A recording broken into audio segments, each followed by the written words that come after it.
Hello everyone, thanks for tuning in again today. Please like, subscribe, and share all my videos, and leave a comment too, because I really do appreciate your comments, and I like to read them as well. So today, what I've got in front of me is I got one of those 3,000 watt water heaters, on-demand water heaters. This is my RV, and I'll kind of show you how I plumbed it. So my main tank in the RV, it's had a leak, so it ended up leaking everywhere. So I disconnected that one, and for me, I basically just go camping where I have full hookups, and if I don't have the hookups, then I generally don't go camping. I go twice a year. So you know what, for me, I always have the electricity, a 30 amp service. So I bought this last year, and does it work? Yeah, it works. It works not bad sometimes, but the only thing is, where I live in Alberta, Canada, and this is especially in Banff, the water coming in is very cold. So it heats it up for a little while, then it really can't keep up. But still, having said that, it's all pretty nice and compact. And so what I've done is I put it in here, and I disconnected the other tank, the other hot water tank, and then I replumbed it here. That's from the old line, and I put a isolation valve on this side, as well as on the one on the bottom too. That way I can isolate this if I need to. And I wasn't sure about winterizing it and stuff if I take it apart. And then I ran the wire for it. I ran it outside, and I'll show you that. Okay, so I fished it out through here. There's a little hole here. I fished it out. Eventually I'll take this hot water tank out, and because it's no good anymore with the leak on it, and it's pretty old as well. And then I run it to a 12 gauge wire. So you have to run the 12 gauge because it's pulling 3,000 watts, and for less than that it's not going to work.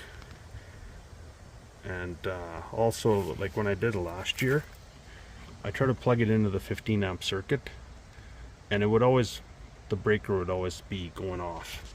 So I'll show you how I hooked it up on the other side. Okay, so what I did is I got a 30 amp, like we got a 30 amp circuit here, and then it goes into a splitter here, and then the one goes to my trailer, and the other one goes to the heater. Now with this way, it does work. I haven't had the main breaker is not tripped at all, so it does do the trick this way. So that's the only way it's going to work. Other than for 15 amps, it'll always pop the breaker. Okay, so when I turn it on, and the thing is, you can first get it going, and then once the water gets hot, then what you got to do is you got to throttle it back, and then you get hot water for a little longer, because it only has so much capacity. Like I said, now the water is nice and hot. It's going to be like that for about 5 minutes or so at the lower flow rate, and then it's here again. I'm back at this again. Now, would I recommend this?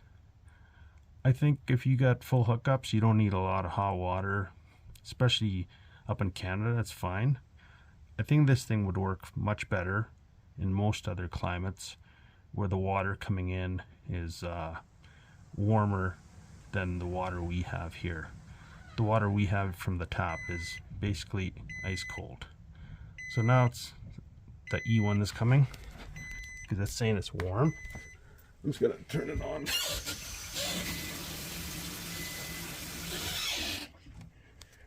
Okay, now it's working again, because it was getting a little warm there. So it just does that for a bit, and then it shuts off again. So you can think about this, and it's just something I've thought I would do. And for me, it's fine. And like I said, if I was gonna have it's pretty hard to have a shower with this thing or anything like that. What I would do is I would just put the hot water in a bucket and let it kind of accumulate, and then mix it with the cold water, and then have a shower that way, a bath that way. So I hope you like this idea, and you know, and it'll maybe work out for you or not, and just kind of how I hooked it up as well.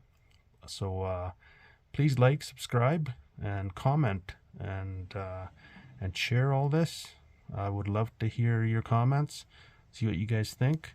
And again, so like I said, that's my review and this on this. So we'll see you in the next one. Thank you very much. Have a great day.